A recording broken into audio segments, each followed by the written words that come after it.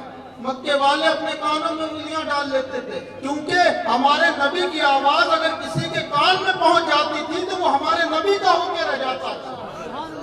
ارے ایسی آواز تھی، ایسی میٹھی آواز تھی، ہمارے نبی کی ایسی صورت تھی کہ جو انسان دیکھ لیتا تھا تو وہ ان کا دیوانہ ہو جاتا تھا۔ اللہ اکبر۔ ہمارے نبی کی دعوت ایسی دعوت تھی جو جسے بھی ایک لفظ فرما دیتے، جس سے ایک منٹ گفتگو کر لیتے تو وہ ان کا دیوانہ ہو جاتا تھا۔ کوئی معمولی بات نہیں کہ ایک انسان، ہر طرف کفری کفر چھایا ہوا، ہر طرف تاریکی ہے۔ ہمارے نبی تشریف کیا لائے دنیا میں، اور جب ہمارے نبی نے تبلیغ کرنا شروع کی، 40 سال تک آپ نے نبوت کا اعلان نہیں کیا کہ ہم اللہ کے نبی ہیں۔ 40 سال تک مکہ والوں کے بیچ آپ رہے، اپنا کردار پیش کرتے رہے، اپنا اخلاق پیش کرتے رہے، اور یہاں تک کہ آپ صادق اور امین کے نام سے جانے لگے، یعنی سچے کے نام سے، امانت دار کے نام سے۔ مکے کے جو کافر لوگ بھی ہیں وہ کہتے کچھ بھی ہو ہمارے نبی کو، مگر وہ اپنی جب امانتیں رکھنے کی بات آتی تھی تو وہ اپنی امانتیں ہمارے نبی کے پاس رکھتے تھے، کیونکہ ان سے زیادہ کوئی ایماندار اس دور میں نہیں تھا۔ امانت کا تو واقعہ یہ بھی ہے نا، ہجرت کے موقع پر ہمارے نبی صلی اللہ علیہ وسلم نے مکے والوں نے یہ سمجھ لیجئے کہ اتنا پریشان کرتے تھے، جب مکے والے ہڑ گئے انہیں لگا کہ ہم کسی طرح سے اب ان سے بچ نہیں پائیں گے، یہ باز آنے والے نہیں ہیں، یہ اپنی دعوت کو روکنے والے نہیں ہیں۔ مکے والوں نے آپ سے یہ تک کہا کہ آپ اگر مکے کی سرداری چاہتے ہیں تو مکے کی سرداری لے لیں، اگر آپ کسی خوبصورت لڑکی سے شادی کرنا چاہتے ہیں تو آپ شادی کر لیں، ہم کرائیں گے شادی، مگر آپ یہ جو کہتے ہیں کہ ایک اللہ کو مانو، اس تبلیغ کو آپ ختم کر دیجئے، ہمارے بتوں کو برا کہنا چھوڑ دیجئے۔ اللہ اکبر۔ وہ تو ہمارے نبی، اللہ نے انہیں نبی بنا کے بھیجا تھا۔ ہجرت کے موقع پر جب اتنا ستایا، جب انہوں نے دیکھا تمام پلاننگیں کر ڈالی، ساری پلاننگ فیل ہو گئی، تو جانتے ہو پھر آخر میں کیا پلاننگ ہوئی؟ سارے مکے والوں کے جو بڑے بڑے لوگ تھے انہیں جمع کیا گیا اور مشورہ کیا گیا کہ محمد کو کس طرح روکا جائے۔ تو آخر میں جو فیصلہ کیا گیا وہ یہ فیصلہ کیا گیا کہ محمد کو قتل کر دیا جائے تاکہ جڑ ہی ختم ہو جائے۔ اسلام کی جو یہ نئے دین کی جڑ ہے، جو نیا دین کہتے تھے، یہ جڑ ہے، اسی کو ختم کر دیا جائے۔ اللہ اکبر۔ قتل کی پوری پلاننگ کر لی گئی، ہمارے نبی صلی اللہ علیہ وسلم کے گھر کا گھراؤ کر لیا گیا، کفار نے گھراؤ کر لیا، اور پوری پلاننگ کے رات میں آپ کو شہید کر دیا جائے گا، آپ کو قتل کر دیں گے۔ مگر سبحان اللہ، جس کی اللہ حفاظت کرے اسے کون قتل کر سکتا ہے؟ ہمارے نبی، اللہ تعالیٰ نے جبرائیل علیہ السلام کو آقا علیہ السلام کے پاس بھیجا اور کفار کی سازش کے بارے میں آگاہ کیا، اور اللہ نے حکم دیا کہ آپ اسی رات میں مکے سے مدینے کی طرف ہجرت کر جائیے۔ تو جانتے ہو ہمارے نبی صلی اللہ علیہ وسلم نے کیا کیا؟ لوگ آپ کے گھر کا گھیراؤ کیے ہوئے، چاروں طرف سے گھیرے ہوئے ہیں۔ ہمارے نبی صلی اللہ علیہ وسلم اٹھے، حضرت علی کو بلایا اور حضرت علی سے فرمایا کہ تم ہمارے بستر پہ لیٹ جاؤ، تم ہمارے بستر پر لیٹ جاؤ، صبح اٹھنا، یہ امانتیں مکے والوں کی ہیں، فلاں فلاں کی امانتیں ہیں، فلاں فلاں کو دے دینا، دینے کے بعد پھر مدینے چلے آنا، ہجرت کر کے مدینے چلے آنا۔ اللہ اکبر۔ صحابہ کا یقین دیکھیے، حضرت علی رضی اللہ تعالیٰ عنہ فرماتے ہیں کہ زندگی میں مجھے ایسی کبھی بھی نیند نہیں آئی جیسی اس رات میں آئی، اس رات میں، جس رات میں چاروں طرف سے گھراؤ ہے، قتل کی پوری سازش کی ہوئی ہے۔ حضرت علی فرماتے ہیں کیونکہ اس لیے مجھے کہ ہمارے نبی نے فرمایا کہ تم ہمارے بستر پہ لیٹ جاؤ، تو میں لیٹ گیا۔ صبح اٹھنا، ہمارے نبی کی زبان سے نکلا صبح اٹھنا، لوگوں کی امانتیں بانٹنا، اور پھر ہجرت کر کے مدینے چلے آنا۔ تو حضرت علی فرماتے ہیں مجھے یقین ہو گیا کہ مجھے موت کسی اور دن میں آ سکتی ہے، مگر موت نہیں آ سکتی، کیونکہ ہمارے نبی نے فرما دیا کہ صبح لوگوں کی امانتیں دینا، پھر مکے چلے آنا۔ سبحان اللہ۔ ایسا نبی. میں اخلاق کے بارے میں آپ کو بتانا چاہتا تھا. اتنا مکے والے پریشان کرتے تھے. اب یہ سمجھیے کہ اگر ہم اپنے دشمن سے کہیں کہ تمہاری سب سے زیادہ تعریف کی جائے, کیا ہم کہیں گے اپنے دشمن سے؟ نہیں کہیں گے نا, کبھی بھی نہیں کہیں گے.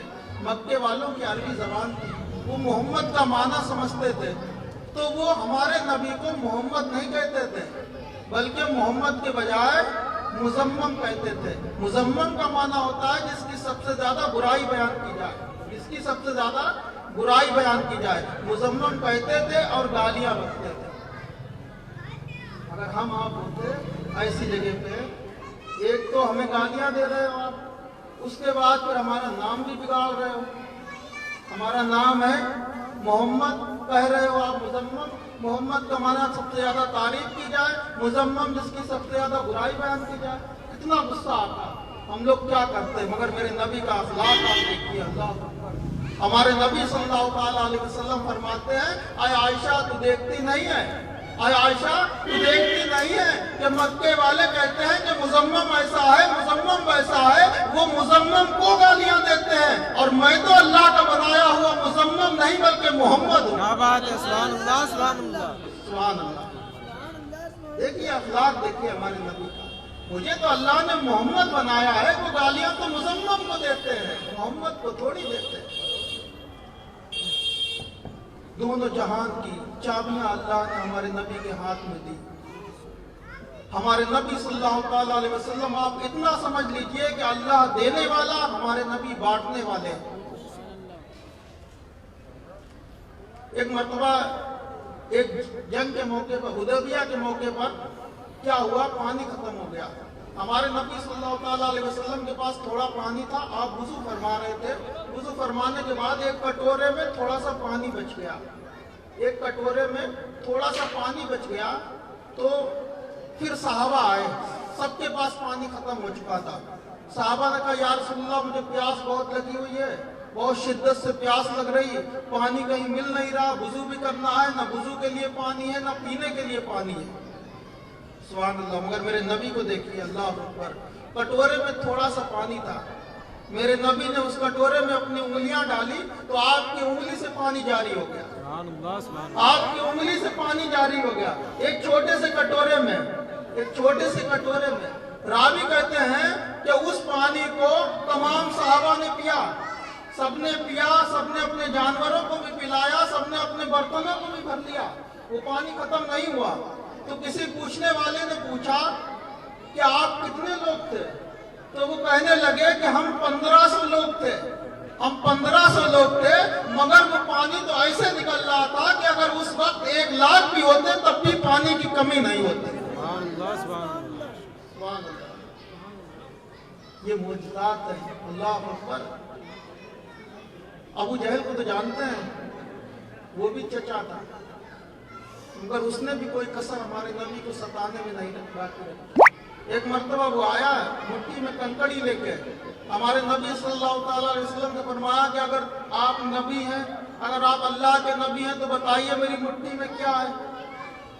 تو میرے نبی نے جانتے ہو کیا فرمایا کہ میں بتاؤں کہ تیری مٹھی میں کیا ہے, یا تیری مٹھی میں جو ہے وہ خود بتا دے کہ میں کیا ہوں. سبحان اللہ.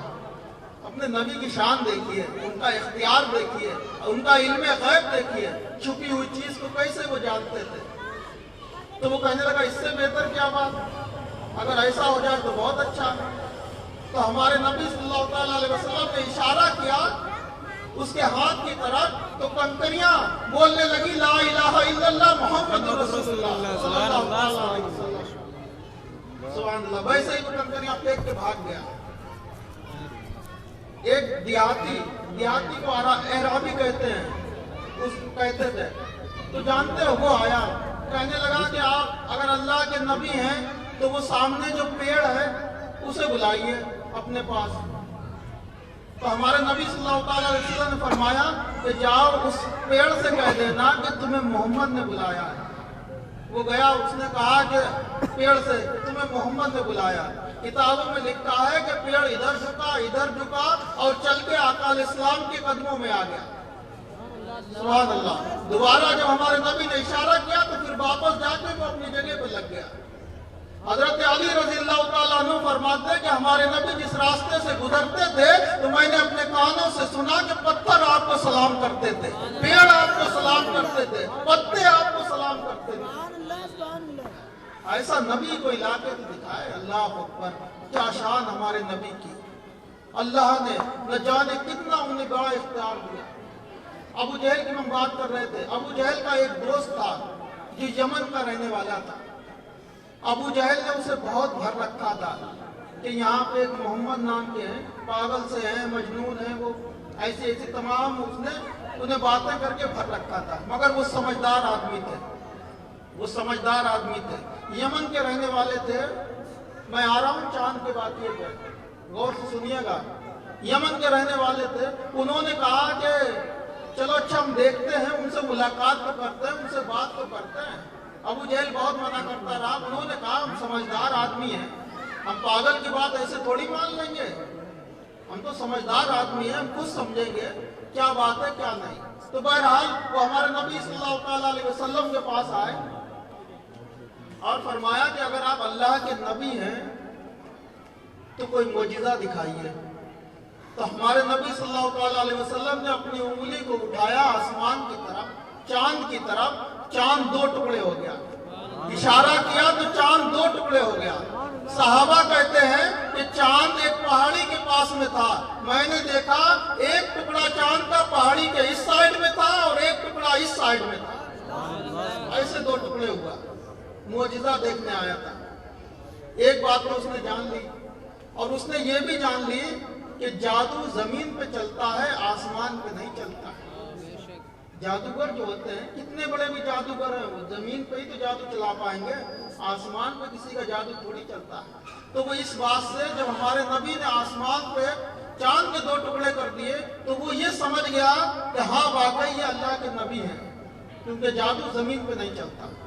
مگر اسے اپنا کام بھی کروانا تھا. اس نے کہا ایک بات اور ہے, اور وہ میں اپنے دل میں لے کے آیا ہوں, وہ خود آپ بتا دیجئے کہ میں اپنے دل میں کیا لے کر آیا ہوں, اور اس کام کو آپ کر بھی دیجئے. سبحان اللہ.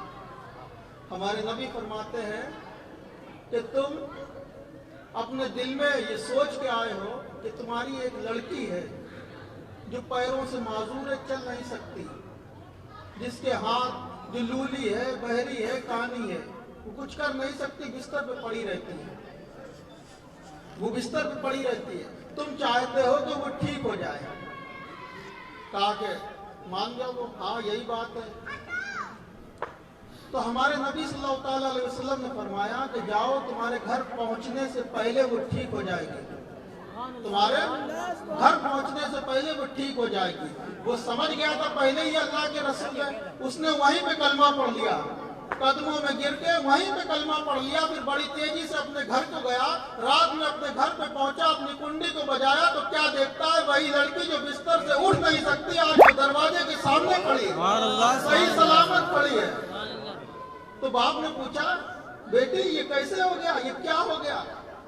تو بیٹی کہنے لگی کہ ابا جان میں ایک رات سو رہی تھی تو میں نے ایک نورانی چہرے والے بزرگ کو دیکھا, اور وہ فرمانے لگے بیٹی تیرے باپ نے کلمہ پڑھ لیا, تو بھی کلمہ پڑھ لے. تو میں نے جو ہی کلمہ پڑھا تو ہم بالکل صحیح سلامت ہو گئے. سبحان اللہ, سبحان اللہ, سبحان اللہ. کوئی معمولی بات نہیں ہے. ایسا کوئی انسان لا کے دکھائیے. ایسے معجزات کسی نبی نے بھی ایسے معجزے نہیں دکھائے. ہر موڑ پہ ہمارے نبی نے اپنی امت کی فکر کی. میں اپنی بات کو ختم کرتے ہوئے میں آپ کو آخری حدیث سناؤں. ہمارے نبی محبت, ہمارے نبی کا یہ سمجھ لیجئے کہ محبت ہمارے نبی کی ایمان کا حصہ ہے. جس دل میں ہمارے نبی کی محبت نہیں ہوگی وہ دل کچھ بھی کر لے, کتنی بھی وہ عبادتیں کر لے, کتنی بھی وہ سجدے کر لے, رات دن وہ عبادت کرتا رہے, پھر بھی وہ مومن نہیں ہو سکتا ہے. ہمارے نبی کی محبت شرط ہے, شرط ہے. ہماری نمازیں کم ہوں گی وہ الگ بات ہے, ہمارے صدقات و خیرات کم ہوں گے وہ الگ بات ہے, ہم گنہگار ہیں وہ الگ بات ہے. اللہ ہمیں توبہ کی توفیق دے. مگر ایک اور حدیث ہم آپ کو سناؤں. ایک صحابی ہمارے نبی صلی اللہ تعالیٰ علیہ وسلم سے فرمانے لگے کہ یا رسول اللہ قیامت کب آئے گی؟ تو ہمارے نبی نے فرمایا کہ تم نے قیامت کی کچھ تیاری بھی کر رکھی ہے یا تم پوچھ رہے ہو کہ قیامت کب آئے گی؟ تو وہ صحابی کہنے لگے یا رسول اللہ میں نے زیادہ نمازیں تو نہیں پڑھی، میں نے زیادہ صدقات و خیرات تو نہیں کیا، میں نے زیادہ عبادتیں تو نہیں کی، میں نے کوئی زیادہ نیک کام تو نہیں کیے، مگر ہاں ایک چیز ہے کہ میں اللہ اور اس کے رسول سے محبت کرتا ہوں۔ سبحان اللہ سبحان اللہ۔ اللہ اور اس کے رسول سے محبت کرتا ہوں۔ ہمارے نبی نے فرمایا جاؤ مرنے کے بعد تم اسی کے ساتھ ہوگے جس سے تم محبت کرتے ہیں۔ سبحان اللہ سبحان اللہ۔ سبحان اللہ۔ ہم اپنے نبی سے محبت کرتے ہیں تو انشاءاللہ ہم اپنے نبی کے ساتھ ہوں گے، اپنے نبی کے جھنڈے کے سائے میں ہوں گے۔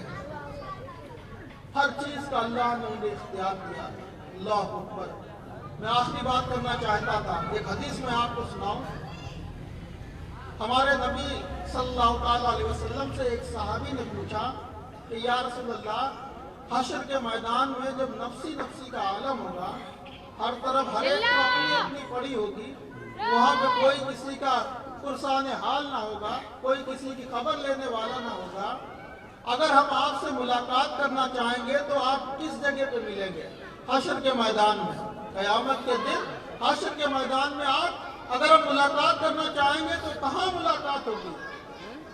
سبحان اللہ۔ میرے نبی کا جواب سنیے۔ میرے نبی نے 3 ایڈریس بتائے، 3 جگہ بتائیں کہ 3 جگہ ملاقات ہوگی۔ تو یا رسول اللہ وہ 3 جگہ کون سی ہیں؟ تو ہمارے نبی نے فرمایا کہ میں میزان کے پاس کھڑا رہوں گا، میں میزان کے پاس کھڑا رہوں گا۔ میزان کہتے ہیں ترازو کو، اس میں وہ ترازو جو حشر کے میدان میں ہوگا اس میں ہمارے اعمال تولے جائیں گے، ایک طرف گناہ رکھے جائیں گے، ایک طرف نیکیاں تولی جائیں گی، اور اس میں جو ہوتا ہے دنیا کا ترازو جو ہوتا ہے، وزن جس میں زیادہ ہوتا ہے وہ نیچے چلا جاتا ہے، ہلکا والا اوپر رہ جاتا ہے، مگر وہاں الٹا سسٹم ہوگا، جو چیز زیادہ ہوگی وہ اوپر جائے گی، جو کم ہوگی وہ نیچے جائے گی۔ ہمارے نبی صلی اللہ تعالیٰ علیہ وسلم فرماتے ہیں کہ میں میزان کے پاس کھڑا رہوں گا، اس لیے میں میزان کے پاس کھڑا ہوں گا کہ ہمارے امتی کہ وہاں پہ اعمال تولے جائیں گے تو ہمارے امتی جس کی نیکیاں کم پڑیں گی تو ہم اپنی نیکیاں اس کے میں ڈال کے اس کی کمی کو پورا کر دیں گے۔ سبحان اللہ سبحان اللہ۔ جس کی نیکیاں کم پڑیں گی اپنی نیکیاں ڈال کے اس کمی کو پورا کریں گے، اس لیے ہم کھڑے رہیں گے۔ سبحان اللہ۔ کہا یا رسول اللہ اگر وہاں بھی ملاقات نہ ہوئی پھر کہاں ملاقات ہوگی؟ کہا کہ حوض کوثر میں میری امت پیاسی ہوگی اور میں اسے پانی پلا رہا ہوں۔ سبحان اللہ۔ اعلیٰ حضرت فرماتے ہیں کہ میٹھا میٹھا، اعلیٰ حضرت فرماتے ہیں ٹھنڈا ٹھنڈا میٹھا میٹھا، پیتے ہمیں پلاتے یہ ہے، رب ہے موتی یہ ہے قاسم، رزق ہے اس کا کھلاتے یہ ہے۔ دینے والا اللہ ہے، رزق اللہ کا ہے مگر کھلانے والا ہمارا نبی ہے۔ اللہ جو کچھ بھی دیتا ہے اپنے نبی کی بارگاہ سے دیتا ہے۔ سبحان اللہ۔ کتنی جگہ ہوئی؟